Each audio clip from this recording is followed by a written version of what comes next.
Take a Ride podcast. I'm your host here, Starks. You can find me on my Twitter handle. It's at Starks_industry. You can also find me on Instagram, One Closing Hero.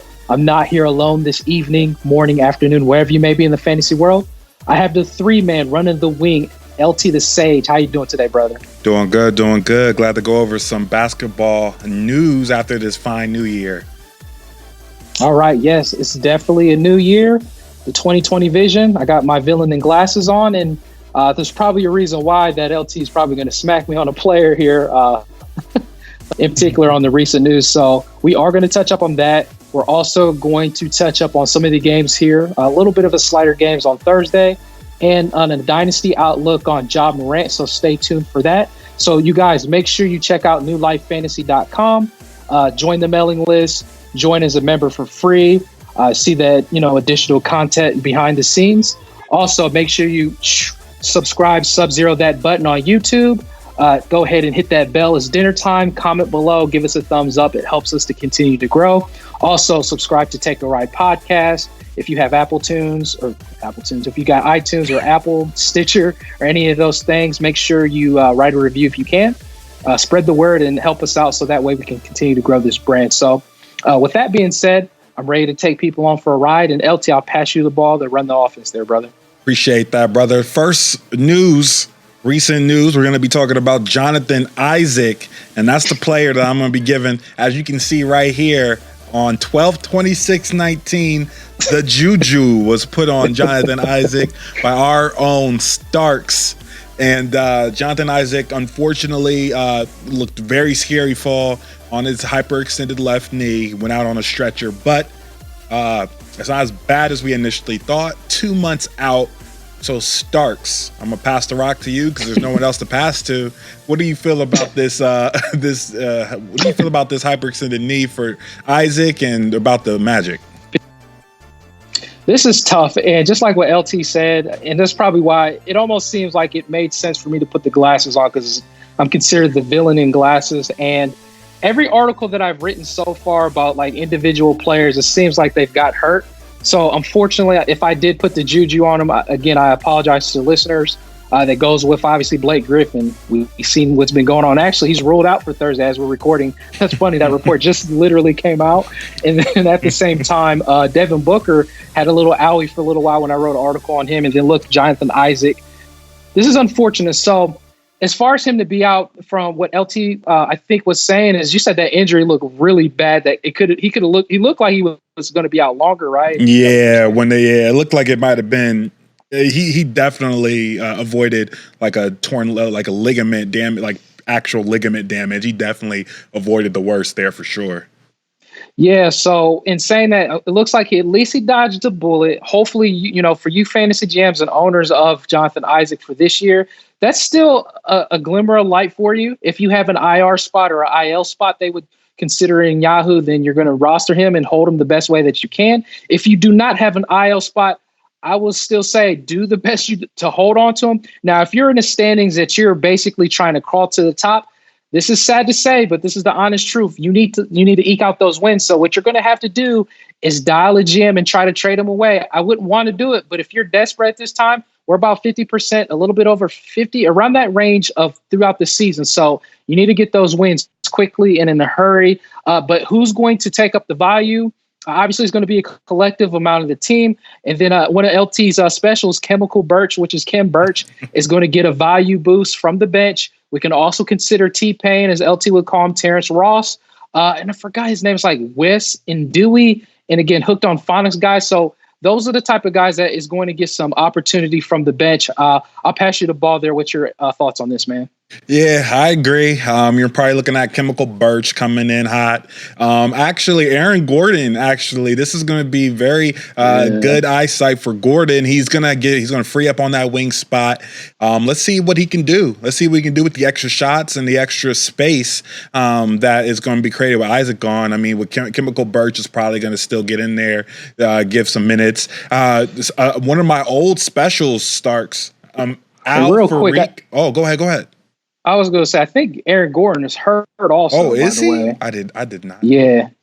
So with the, but he's questionable for Friday. Okay, questionable. Yeah. But that hopefully, like you said, if he does come back, then that's definitely opportunity for him. But go ahead. He does have a sore Achilles. He is still dealing with that sore Achilles, so they're going to be real careful, especially after this. I can see my guy Aminu then really coming, probably playing some high minutes. Al Freak. Yeah. So look out for that. But I'm going to go ahead and move forward to Zion Williamson. Went through his first shoot around. Looks like he looked like he passed on how to run, and now he's at his shoot around, and they are hoping and eyeing a mid to late January return for Zion. So Starks, what do you think about Zion and his potential return? You think this is the start of something huge? I mean, it started something huge for the fantasy owner that's been desperately wanting to see something from him. So, in a sense, and again, hooked on phonics, or actually not even hooked on phonics' reception, so just steal the ball from me at any time. But I was going to say this, as far as Zion Williamson is concerned, anybody that drafted him, you're happy to have him potentially back, but at the same time, you're going to be looking at those back-to-back days or games, and I don't foresee him playing back-to-back games. They're going to be very careful with him. The Pelicans at this point in time, they're not playing for a playoff position, so that's going to be tough to say, but hopefully, as those weird reports that came out that he's had to work on his new running and walking, I hope that's not true. But if that is the case, that is an unfortunate thing. But I guess what I want to see is when he's at full power and full potential, I want to see how he coincides with the breakup that Brandon Ingram has been this year. So I want to see this team fully healthy, LT, and see what everybody does and who's going to take the biggest hit in value. So I'll pass you back the ball. Nah, I appreciate that. That's a good take. Lonzo Ball actually had a huge monster game recently, and so they've been talking about Lonzo Ball and how pedestrian he's been. But I mean, to be honest, what kind of motivation does Lonzo Ball have right now? Their team sucks. Most of the people have been injured, but with Zion coming back, we might see that team get a little bit more energy and vigor going on to try to take some some adrenaline into next year.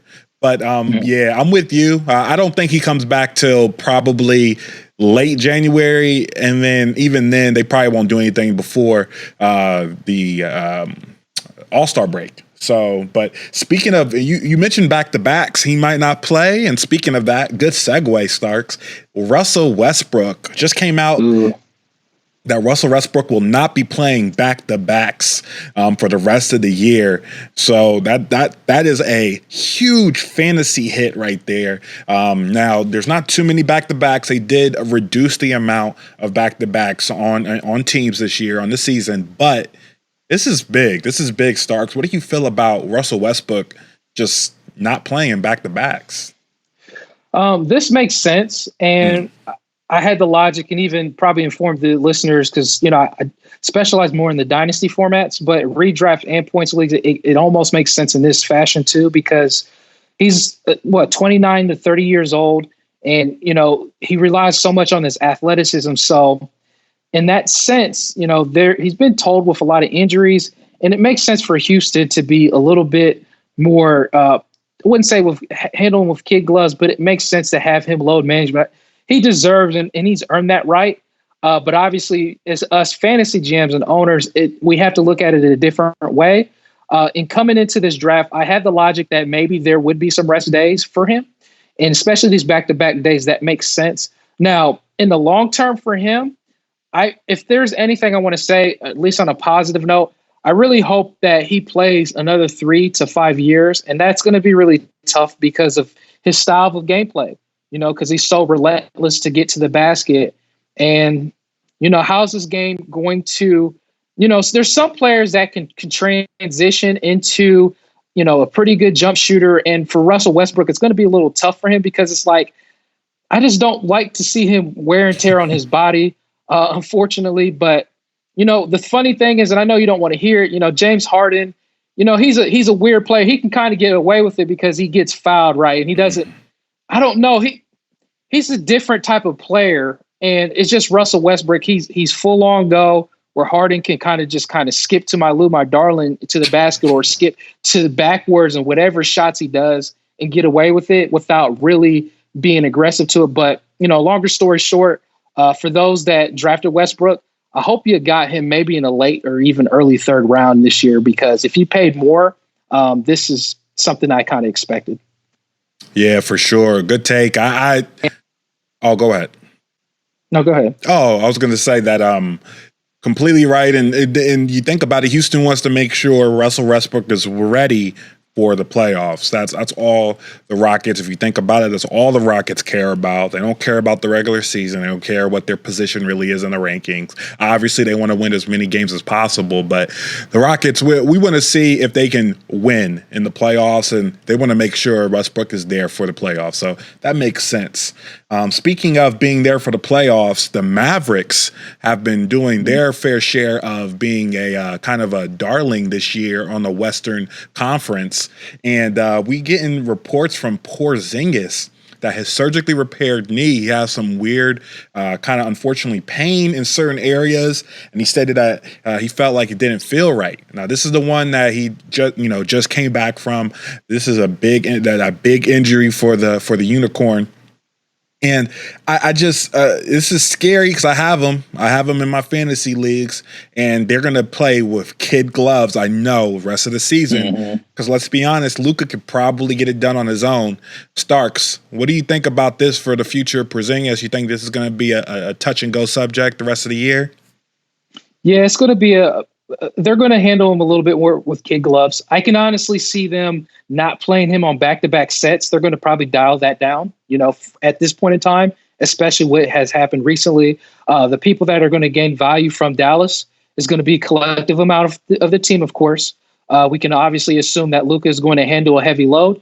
And then Max Kleber is a guy that I can consider to get a nice boost from value. And also Dwight Powell is another individual is going to get a nice boost. So if they're available in a shallow league, 10 to 12 man league, you can potentially add them, right? Because the report it's almost like a conflicting report, because it's like, how long could he potentially be out?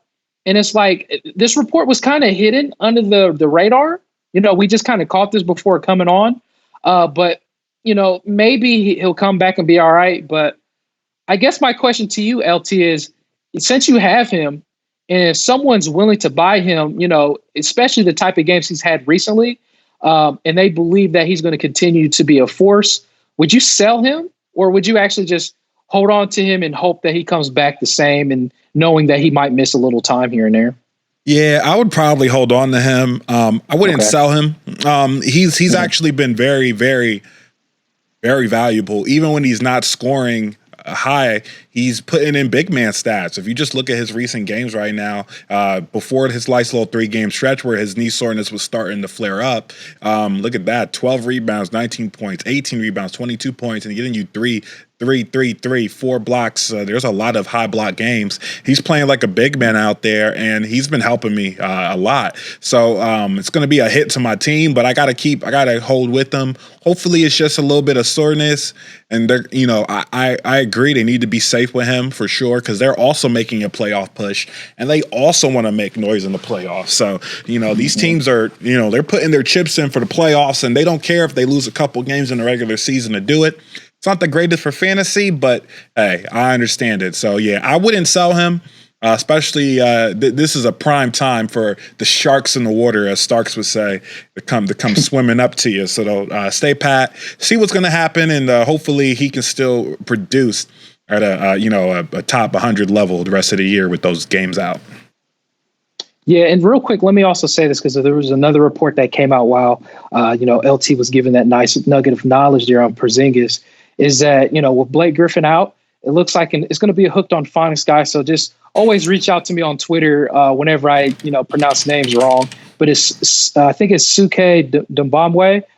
This guy's going to get his first career start in Detroit. Now, in the Dynasty format, I'm all over this guy potentially for his upside as well, too. And this is for deep formats. Now, if you're in a good position in your league, and it's in a deep format, take a flyer on him. But I'm not going to rush. If you're in a 10 to 12 man league, this is nothing to get antsy. Like, oh man, let me put all my fab out there, or just put a waiver. If you have like the number one waiver priority, it doesn't necessarily mean pick him up, but he is a dynasty potential darling. in the future because, again, Blake Griffin, the regression is coming. So I'll just pass you back the ball there, LT, if you have any more news there, brother.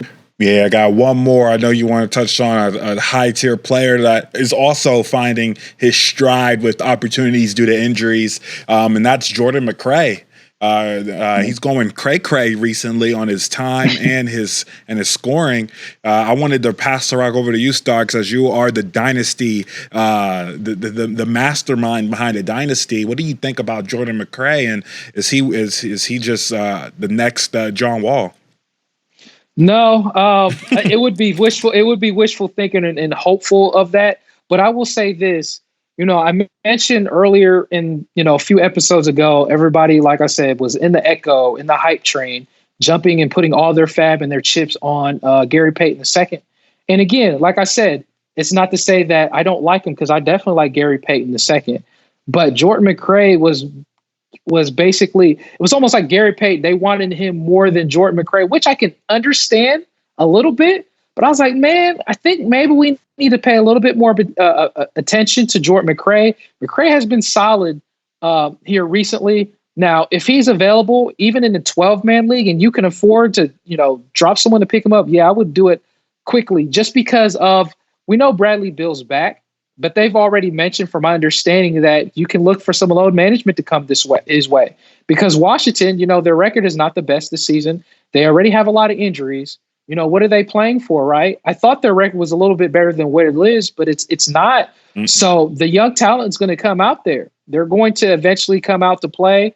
And that's the thing about one thing that I speak on so much on is opportunity in the opera system. If you guys have been a part of my podcast since I started it, the opera system, opportunity is the O, and he's going to get that, I think. So with the minutes, whether he's starting or coming off the bench, he could give you a strong punch, at least for my knowledge. And maybe it doesn't last, but you got to take flyers on certain players that has the chance to get you that potential championship in the season, in the playoffs. And he might be there the rest of the season. He may not be, but I think I would take a flyer on him. As far as in the Dynasty format, looking at the logic of it, could he be the next coming star? I don't know. I can't say that yet, but I like what he's been doing. He's definitely warranted, and he's pulled my attention. I'll pass you the ball there, LT, if there's any other thoughts on him, man.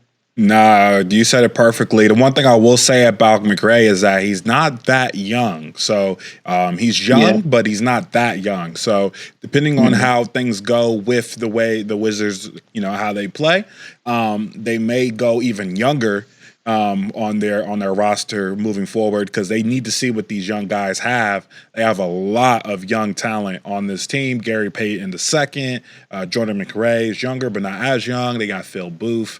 They got a couple other people on here. I think Garrison Matthews. There's just a couple people on here that are a lot younger, and they may want to see what they have in those guys before John Wall comes back next year. So the Wizards are going to be an interesting team to look at. And if you have Beal, I would actually be really worried later on this year.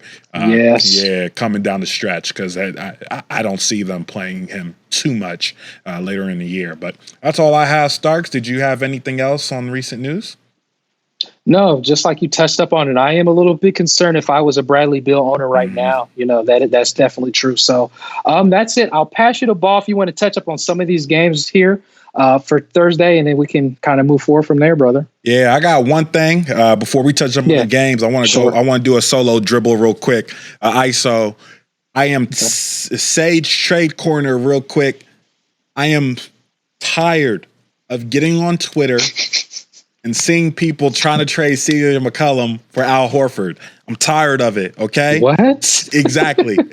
I'm tired of it, okay? Stop. All you 76er Philadelphia fans, stop sending bogus trades because we lost to the Knicks, okay? I get it. It was a bad loss, okay? It was a bad loss.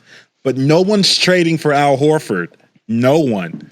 There's no reason to trade for Al Horford. I don't care how much we need a big man. I don't care how much we need a defensive presence in the paint. Al Horford is 40 years old. Okay, he's not 40, but he's old, okay? No one's trading CJ McCollum for Al Horford, okay? Tobias Harris, maybe we'll do a trade for Tobias Harris. Maybe he may be in the speakings. But listen, Philly, I get it. You're tired of Al. Everyone's tired of Al. He's been in the league way too long. I get it. But no, it's not happening, okay? I'm tired of seeing these trades. I'm tired of it, okay? Jeez. All right. I just have to get that out. I had to get that out. Okay. All right. We're going to go. Hey, man, I'm glad you got – I was just going to say this. I'm glad you got that out. I'll just say this real quick. Hey, man, Big Al Horford. Oh, man, I'm thinking about Big Al Jefferson. No. Al Horford is not too bad, though. Al Jefferson. Hey, Al Jefferson used to be sweet, Yeah, man. He seemed like he had an old game too, but I'll pass you the ball, man. Hey, Al Jefferson, man. That dude used to be the man. Yeah, he did. He was smooth. All right, we got Charlotte versus Cleveland. Charlotte actually takes the win off 109 to 106, and we're going to go through these games pretty quick here. Devontae Graham looks like he came out with a nice game, 11 assists, 1 steal, 16 points, but Terry Rose actually is the man here with 6 out of 6 snipes, 6 rebounds, 3 assists, and 1 steal with 30 points tonight. Wow. Starks, you said you had a little blurb here. You said someone was getting crispy out there. Who was getting crispy out there? Hey, man, our boy was getting crispy. It looked like they decided to throw the bacon back on the pan, and they started sizzling up. Yes. And he closed up over Miles Bridges. Now, I'm not saying that's going to be full gospel and it's going to change things, but in a deep format, I would take a flyer. You know, there was a lot of echo and hype train before the season started on, you know, our guy there, Dwayne Bacon. Now, Dwayne Bacon, he's not a category filler at all. He's more of a points and threes guy. He might hit you some charity stripes. That's really it. But you got him at the cheapest of dirt cheap if you drafted him. But if you're in a very deep league, I would take a flyer on him to see what happens. Now, if you're in a 12, 14-man league, you're probably not going to add him. But if you feel kind of like he could potentially do something, maybe in a 16-man league, just take a flyer out. If it doesn't work out, cut him. But the minutes is coming up a little bit. You had a decent game here tonight. You know, he had 15 points. 4 rebounds, and that sounds about right. He doesn't do anything else. He gave you some other stats, but I just wanted to mention that. So as far as everybody else, I want to also mention Terry Rozier had an excellent game. He dropped a 30-point bomb in this game with 6 rebounds, 3 assists.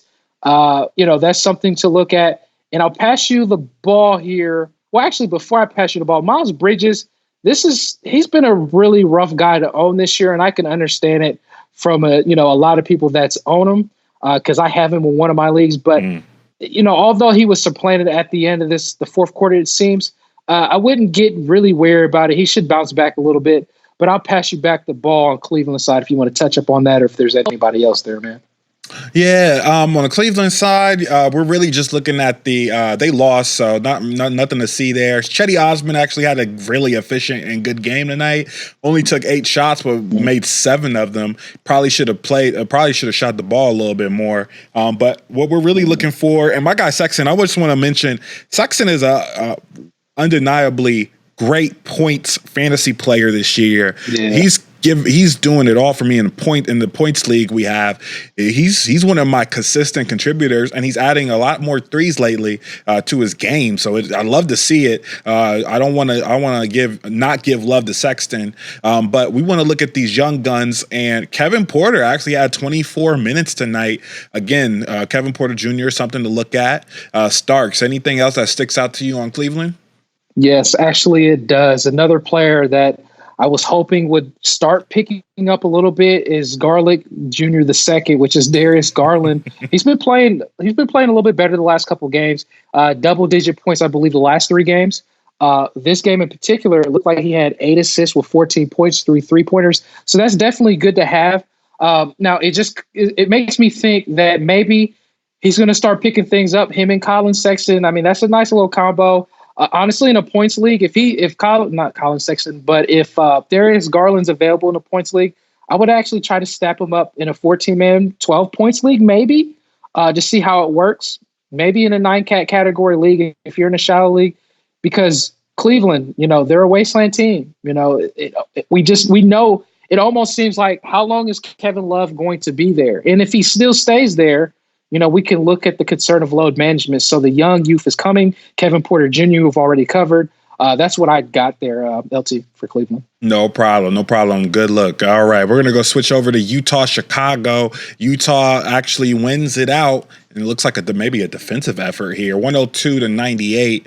And one guy that I'm always looking for, and Joe Ingles, I've been talking a lot about my man Ingles, and he comes out with 10 assists tonight and 8 points, 1 block. So he didn't have a high scoring game, but gave you some weird stats here with 5 rebounds and 10 assists. So he's still providing some value there for you. So you love to see it. And then Royce the 5'9", again, don't know what he's doing out there, but guess what? 28 minutes, low end stats all around. Again, he is playing the Self-Alosha role for Utah, and it's working. They're winning. So keep I don't know. Unless if you're in a very, very deep league, I wouldn't pick up Royce. But Starks, your guy, you got a couple guys on this team I know you like. How do you feel about Mitchell's performance? Yeah, Mitchell had a pretty good performance, although, a little bit inefficient, but that's just going to be me nitpicking. Not too bad of a game with the 7 assists and 17 points. One guy I definitely want to touch up on real quick is Tony Bradley. I know people are tired of me, talking about him, but just a guy that needs to be mentioned in the Dynasty format. And then even Jordan Clarkson, the 22 minutes that he's had, that's, that trade that they made with Cleveland. This is the punch that they're looking off the bench to jumpstart them supposedly. Utah's not having the worst season, but obviously, a lot of us, they're 22 and 12, but some analysts had them just being like the team to be potentially in a championship. So I think there's still teams in the NBA that's going to get better in the season. And, maybe Utah is one of them. Hopefully Conley will get things turned around and get healthy. And I hope for the best for him. That's all I got for Utah. I can pass you back the ball on Chicago, man. Yeah, Chicago. Wish the White Knight was here. Lauri Markkanen. Inefficient night, 6 for 16, but I love to see him pumping up the volume. 4 for 10 from the 3-point line, 8 rebounds, 1 steal, and 18 points. I love to see it, Lauri. Keep it up, keep it up. Chris Dunn, surprisingly, a game without a steal. But other than that, it was just a Zach show. Zach LaVine shooting the ball 26 times, only hitting 9 shots. I don't know if that's why they lost, probably. But you got to pump up the volume when you're the only guy who can score on that squad. But Wendell Starks, how do you feel about Wendell Carter Jr.? I know I said a lot about him earlier in the season, but he's been pretty efficient. Yeah, he's had a pretty good game, especially he took 12 shots, not too bad, 18 points, 13 rebounds, 4 assists. That's weird for him to get assists. That 4, that's really handy, but I don't know if that's something that's going to be last. Chris Dunn, he didn't have the best of game, but what you like is the rebounds and that block, the out of position stats. He's still getting the starting time. Kobe White, they're still deploying him to jack up shots, even in a small limited role. So in a dynasty format, he still makes sense. Daniel Gaffer is another potential guy, dynasty darling. Thaddeus Young, we're still looking if he potentially gets moved. Denzel Washington got a little bit of minutes there, and that's all I got there. We can kind of move on there, brother. Yeah, definitely. We're gonna go ahead and move on to this. Toronto, Miami. Miami beats out Toronto 84-76. Looks like Looks like we had a very rough game from Toronto's side. And God! Look at McCall. Whoa! Wow, 1 for 8. In pretty much 28 minutes. Oh, you hate to see it. And Kyle Lowry, Fred VanVleet. Miami put the clamps on Toronto this game. Absolutely demolished them, looks like, on the defensive side. Starks, what does this tell you? Is this more about Toronto or more about Miami? I think it's both of them, because we know that there is injuries, at least with Pascal Siakam hasn't been around. Miami's a good team. I think it's official. But I want to say this real quick, because people are kind of panicking on OG Anunoby, your boy, because he came off the bench the last game. He started this game, and although he wasn't efficient, he did get 12 rebounds and 12 points with 2 steals. So that was a solid game. Rondé Hollis Jefferson, man, that's some strong minutes off the bench. 7 rebounds, 13 Good points. stats, yeah. Yeah, and then Bobby Boucher. This is just tough, man. It is what it is. You're gonna have to deal with it. Search. Everybody, like you said, they put the clamps on them. I don't got nothing else to say, but I think it's more of obviously Miami being a better team and how they are, man. So yeah, pass you back the ball. No, yeah. Bam Bam Bigelow with 15 points and 14 rebounds, 7 for 8, just efficient. Jimmy Butler with one of the weirdest looking stat lines I've ever seen. Yeah. 2 for 10, 4 for 7, 12 rebounds, 7 assists, 2 steals, and 8. What is their main scorers were off the bench, Tyler Hero and the Dragon. The Heat have such a strong bench, man. Just looking at this game, Dunkin' Donuts didn't have a good game. Kendrick Nunn, your boy, he tried to jack up shots at 9 assists, but he got 9 assists though. So I don't know. Yeah. This one's just was a weird game. Did you want? Yeah, I will say that. This one thing I was going to say. You touched up on everything perfectly. I will say on Nunn, to get those 9 assists, like you said, that's something that's really good. And I know a lot of people gave up on Nunn, but they keep deploying them and starting them. And that 38 minutes, that's exciting to see, although it was inefficient. I'll pass you the ball. We can move on, though. Yeah, I like to see Nunn and Hero still get 30-plus minutes being deployed together. Hero is one of my, guys, Hero Academia, so I'm glad he's still getting minutes. Minnesota beats Golden State, which they should, but they did beat them. Looks like on Golden State side, we have not much. Damian Lee looks like is the main and Glenn Robinson III.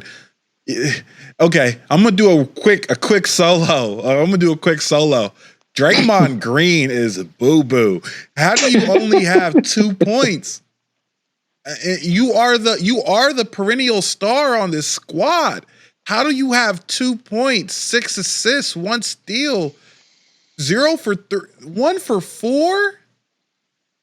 Draymond, you boo-boo. You boo-boo, okay? I don't want to hear anything from Draymond anymore. I can't believe I own him. I can't believe I drafted him this year. Anyways, not much saying from Golden State. What do you feel? Anything you see on Golden State side, Starks? Probably not. No, I was just gonna say, man. Draymond, he's not a scorer. LT, that's not his MO, man. Man, Starks, 2 points in 22 minutes. Yeah, that's true, man. That's rough. You got to do more than that. I don't have nothing here. I mean, there was nothing to really stick out here. We go to the Minnesota side. Minnesota, covert ops had a good game. 20 points, 10 rebounds, 2 steals, 2 blocks. Man, like LT, man, it's funny. All these years I used to have Robert Covington. I'm telling you, the last couple of years I just never been able to snag him anymore because people. They reach and get him. And I mean, it's warranted understanding. And they caught on, and it's just like, I can never get him on my team anymore. But one player I want to mention that I have to talk about, because I keep getting questions about it, is Shabazz Napier. He's been doing really well the last couple games. It's like, do you pick him up? I mean, yeah, you could pick him up. But my question is, I don't know how long he's going to start. Minnesota's in it is in a hard position right now. I don't know how to take it. You got Andrew Wiggins not playing. You got Cat, with the trade rumors, and then he's like not playing because of his knee. Gorgie Porgy, he's getting the starts. You got to continue to deploy him, honestly. And then one guy I definitely want to talk about, again, as I'm always going to talk about, is Naz Reid. 5 for 11, he made 3 3-pointers, 6 rebounds, assists, a block, 13 points. Had a +2 ± rating. Like, listen, if you're in a 14-man league or deeper, I'm picking him up, and I'm not going to think twice about it just because of this whole situation that's kind of concerning with Cat right now. So, that's one thing to look at. Jang is probably not available in your leagues, but you got to continue to use that. That's all I got for Minnesota. You got anything else you want to touch up? Well, actually, you didn't touch up on it, but did you want to say something? Yeah, real quick. Culver's Ice Cream had a monster dunk yesterday. Where he dunked over Lopez, and he kind of barked at him. and then Lopez like stalked him all the way back down the court. They had to like basically wanted to beat him up. It looked like Culver didn't want any smoke, but Culver 14 shots. He is pumping up the volume now on this team. We have a lot of injuries, but Starks, I am really worried about Cat, man. I'm really worried about Cat, and it just seems like even though they're rumors. The rumors are swirling, so I know that locker room is probably hearing them. I know it's all around the league. Multiple GMs want Cat. They want them. They want them on their team. The Warriors. That's exactly why, because the Warriors want Cat, and they just played them. A lot of things are swirling. I didn't know if you saw Kevin Martin was playing. Oh, just kidding. Keelan Martin, not Kevin Martin. And he actually played well, had 30 minutes tonight, 8 rebounds and 12 points. Keep an eye out for Keelan Martin to continue to get starts. I thought it was Kevin Martin at first. I had to scratch my eyes out. Hey, man, Kevin Martin had that weird gameplay in the NBA. Man, his three was pure, though. What a pure shot, man. Yeah, it was weird, but it was pure, man. And all right, we're going to go into this next game here, and that's going to be Denver versus Indiana. Denver ekes out the win here by looks like 8. And looks like Jokic, who's been kind of boosting, getting a little boost lately, playing up to his standards here. 22 points, 7 rebounds, no blocks, but 8 for 8 from the free throw. You love to see. Doesn't hurt you in those areas like other big men.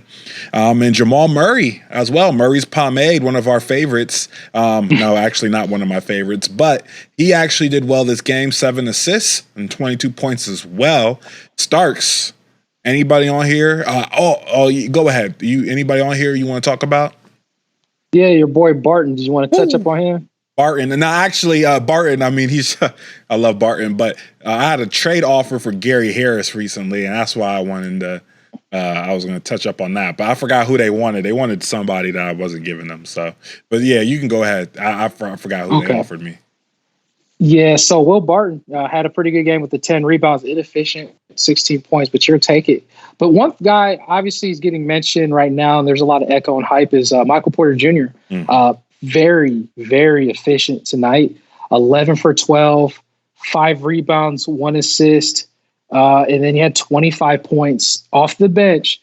So are you going to run and grab him? I'll say this real quick, to the listeners. I would still need a little bit more, but if you got to if you can afford it and take a flyer on him, and see what happens. 12-man league, maybe 14-man league. Yeah, absolutely. You could potentially do it in a 12-man league. Dynasty jams. I'm still a little leery. And honestly, if I had him, I would try to sell him in a dynasty format because you'll probably get some bang for your buck. I'm not saying that he can't continue to be like a strong potential ceiling-ish player, if that's even a word. But I'll say this. I know the coach juiced the orange hard on him and said, you remember LT, I think it was me, you, and the White Knight on one of these episodes that mentioned the coach was like, he's not tradable. He's, they're holding him, right? Like, again, maybe they see something we don't see. Obviously, this is a good game, but we need more consistency. Now, one thing is the super outliers. 11 for 12. He's not going to shoot this efficient. So that means you don't need to necessarily believe that this 25-point game output is real. But I'll pass you the ball real quick. What's your thoughts on Michael Porter Jr.'s game right there, man? You love to see it. It is kind of an outlier. If I click on his name right here, he has had some decent games in the last 4. So with his minutes being pumped up a little bit, when he gets those minutes, he is producing. So my question right now is not so much about Michael Porter Jr., but do Denver believe in them enough to maybe move Gary Harris? Maybe get him flipped. Maybe they have a little bit more leeway now that Michael Porter Jr. is looking good. Maybe they, Paul Millsap. He's also kind of an older player that may want to go to another team, even though Denver is a contending team. So they might want to stay. But Gary Harris, I don't know. He's been underwhelming this year, and youth is always a factor. So that's my thoughts on Michael Porter. I'm more interested to see if they kind of shuffle the lineup around if he continues to do this well with the minutes. Oh, let me steal a ball real quick. Finally, I know this is fantasy basketball, but the Cowboys move on with Jason Garrett. Listen, I don't know why it took this long. Like, come on, man. Like, Dallas. I'm going to tell you something. It doesn't even matter because it seems like Jerry Jones is going to be the secret 007 coach anyways, right? So they better make sure they basically get a coach. I'm sorry. Let's get back to basketball. I'm just as a Dallas fan, I'm tired. I don't know why. After all these years, Jason Garrett should have been released, and hope for the best for him. But they should have had someone else. So give you back the ball on the next team there on this game there, brother. Hey man, it's all good. Lamb Chop sing along. He's back. Yeah, he did. He's back and he is singing his song. 30 points tonight, 9 for 13. 5 snipes, 7 for 7. What a game from Lamb Chops. He's back. They still lost though, which is unfortunate because that bench, they need to get healthy so that Lamb can do that off the bench. But TJ Sabonis had a decent game. Miles Turner, your boy, also came in hot and had a good game as well. What do you think about Miles Turner's performance and Warren G? Warren G had a good game, like you said, with the points. This is kind of the game I expect from him. Now, Miles Turner, although this is a pretty good game from him in particular, like he only got that one block. So you draft him for the blocks. So Miles Turner, make sure you get those blocks. But, you covered everything else. The Aaron Holiday 10 assists was definitely a nice treat in only 21 minutes. Man, I am looking forward. I really hope Dippo comes back this year, man. I'm a little concerned on what's going on. In particular, I think he was back in the G League, so hopefully, things are starting to cook a little bit for him. Obviously, they don't need to rush him back, so that makes sense. Yeah. But if he does return back this season, I really hope that we get some flashes of the old Dippo, and I don't got nothing else for Pacers there, brother. I just want to talk about my boy Sabonis. Woo! Yeah, he had a good game. Mm-hmm. 9 rebounds, 9 assists, 2 steals, 1 block, and 18 points. He's turning out to be a fine fantasy specimen. But I got one more game. Yeah, you like that one, didn't you, Starks? I got one more game for you, Starks. And this one's going to be Dallas, Brooklyn. It's about to end here. And I wanted to touch up on this one because we just talked about Porzingis and who may be getting minutes for him. So I'll go ahead and touch up here on Dallas. Dwight Powell, 21 minutes this game, but Justin Jackson actually jumps in here as a starter as well with 24 minutes. And I want you to see this guy down here, one of your call outs earlier in the episode, Kleber Lang, your guy. Yeah, Kleber Lang, which is Max Kleber. He definitely had a good game, 30 minutes, 18 points, 4 rebounds. He filled it up. Now, very efficient, 6 for 7. Just a little bit of outlier, but you'll take it and hit the 3 snipes. So again, to the listeners, Dwight Powell and Max Kleber, the Kleber Lane, those are guys that you need to deploy if Porzingis is going to be out for quite some time. And then, Seth Curry was a guy that LT talked about earlier in the podcast, had a very good game off the bench, 25 points, 5 for 5, 3-pointers. And the thing about Dallas too, man, they have a pretty strong bench, man. Oh man, this NBA this year in particular, we know it's about the Lakers, we know it's about the Clippers, we know it's about the Bucks, but I really like the collective amount of other teams that are out there, LT. I feel like one of these teams, like someone like Dallas, might creep in and still some wins from, some of these strong opponents in the playoffs, But yeah, these some players. And then obviously JJ Barea, he started, but I'll say this, he's getting the he's starting and he's getting the time. I know he came off a really bad injury last year. Luka, I'll just say this, he's good. That's all I really need to say. He's good. 31 points, and he did everything else you need for you. Yeah, so that's it. While we're here, might as well touch up on the Nets. DeAndre Jordan starts, by the way, which I don't understand. I don't get it. Jared Allen was in a groove, and now you're messing it up again by putting him on the bench. Only scores 9 points, 24. DeAndre Jordan he has a double-double, but I mean, I don't understand what the Nets are doing. Ronnie Kukoc from the Bulls. Oh wait, no, I'm sorry. Rodions Kurucs, 3 for 10. 3 for 10. I don't know what they're doing in the Nets. I don't know why I even talked about them. These lines are just making me mad. Looking at DeAndre Jordan there in the starting lineup. So I'm gonna pass the rock over to you for your clutch shot, man. Okay. So, yeah, this is a dynasty guy. I just want to touch upon is Ja Morant for this season. And now he's been kind of, inconsistent in a way, but, he's had some flashes, a lot of games, and then he's been kind of poor some games. But honestly, we can also look at this. One thing that holds true is he's a rookie. So it's expected to happen, right? You're going to have some ups and downs in this particular situation. Now, in the dynasty format, how I look at him, what does his future hold? Well, one of the things is this year we could just look at, again, it's going to be inconsistent. So is he going to finish inside the top 75 this year? That's tough. I don't think that would happen. Did I think he would potentially finish in the top 75 this year? I thought maybe he could.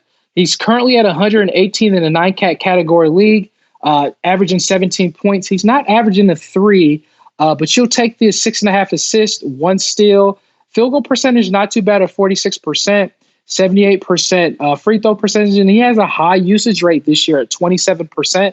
So, next year that holds for him. I can expect his usage rate to even maybe take another boost. His free throw percentage, I think, may take a boost next year. His assist, maybe even his points next year. He's averaging 29 minutes a game this season. So in the last 2 weeks, he's been drying up pretty bad at 250 rank, but that's okay. Like I said, you're going to take these nicks and necks on the rows of being a rookie, and this is why I kind of caution GMs and owners when you draft in a dynasty format. It's okay to get excited for rookies. I get it, but this is a perfect example of not paying the massive premium in a dynasty startup on rookies, because if you draft them believing they're going to give you this value in return, you're going to be hurt, and it's going to make you feel so bad. Like, oh, well, I'll just keep. And this is a little. Well, it's not even a secret. This is a true fact.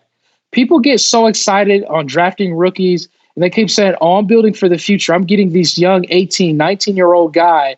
Oh, I can look at this in the future 7 years." Well, here's something that you need to know. In fantasy, in a dynasty format, some people quit and some people just, take over for team. And then you got to think, well, maybe that league disappears, right? You just never know in a dynasty format. Obviously, you want to get in dynasty formats of people you could trust that's going to be there in a longevity.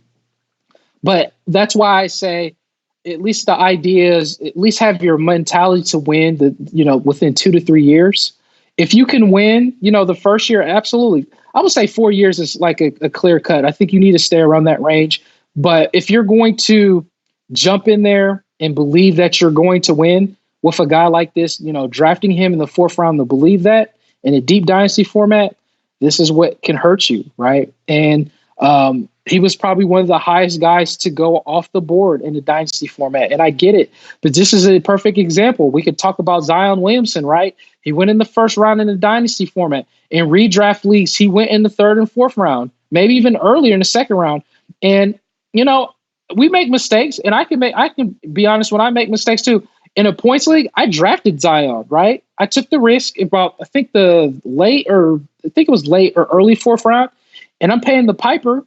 But the thing is, I knew that if I took a calculated risk, then I need to be prepared to make moves as quickly as possible, right? So you have to almost have a backup plan. But the issue of having a backup plan is if you paid the premium on a player in a dynasty format, that backup plan is not going to help you as much as it could in a redraft or more of a shallow league, right? So Ja Morant, he's not returning the value that people drafted him, even in the redraft league. Some people drafted him in the mid, like the 60s, 70s, right?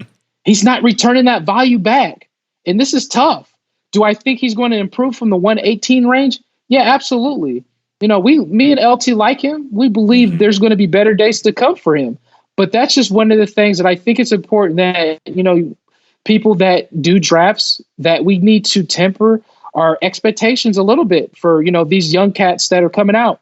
If you for sure in your gut feel that they're going to provide you solid, returns, then go for it. But I just always say just to be careful when you pay the premium. That's my my dynasty outlook on Ja Morant. But I was going to say this in 3 to 4 years, he could be a top 60 player or better. I think that's fair to say. In Memphis, if they continue to run the fast-paced offense that they're doing, with we can also talk about, Brandon Clark is going to be good. Triple J is going to be, so they're good. They got a nice future. So hopefully they gel together. And if they get better as a team, he could get his value boosted that way as well too. LT, any thoughts on that, brother? Yeah, I think Ja Rule actually comes in next year and, actually provides that high value. I think it's a big high task for him this year. But I think next year, he does come out, get you that top 75 value next year. I do believe that for Ja Morant. So I love him. I would, I don't know if I would draft him that early in a dynasty format. If it was just like a fresh dynasty format and there was other players available, I don't know if I would go that high on him, but I would definitely put some stock into maybe going after him or looking for his future. His future is pretty bright, so that's all I got to say. Because if you look at his stats here, this offseason, I can already tell you what's going to happen this offseason. He's going to work on his 3-pointer and he's going to work on his free throws. He gets those up. Gets 1 to 2 more assists, he's in your top 75 right there. So I like it. I like him, and that's all I got, man. Over to you. Nice. So pretty much the clutch shot. Additionally, on top of that, real quick, is make sure you guys check out newlifefantasy.com. Join the mailing list. Join as a member. It helps us to continue to grow the brand. Check out Jacob's article, the waiver wires and streamers for the week. He's definitely putting out the hard work. And then also, if you can scroll up to the top on the NBA rankings, there's 2 different versions that LT's done with the power rankings. I don't know if you see that filter. There's 2 versions. So you guys check that out.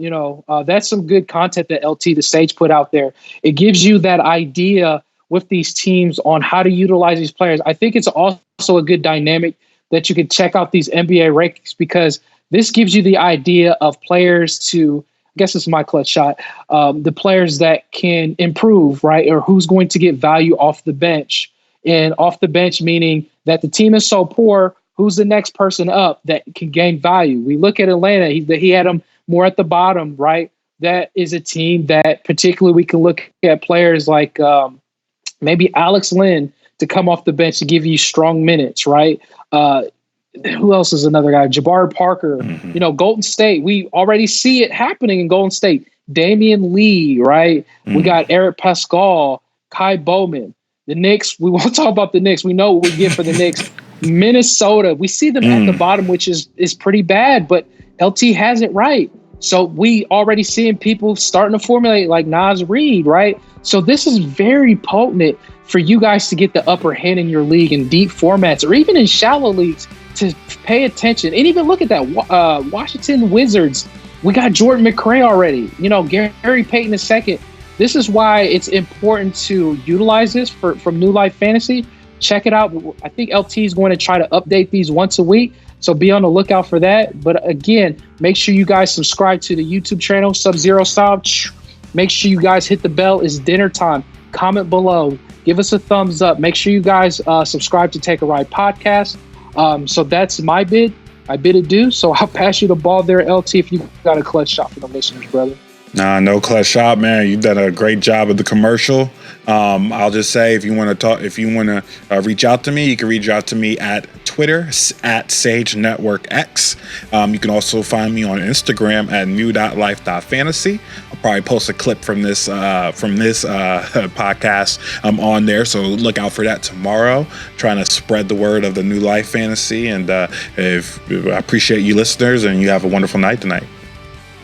Nice. And then lastly, we just got a guy on that does, we don't just do fantasy basketball, we also do fantasy baseball and football. If you could pull up his article from the baseball, this guy is very technical, man. And I think it's really important when it comes to fantasy baseball. This is some good work. It's very deep in the aspect of you guys getting your knowledge. So when basketball season is over, fantasy baseball is on its way.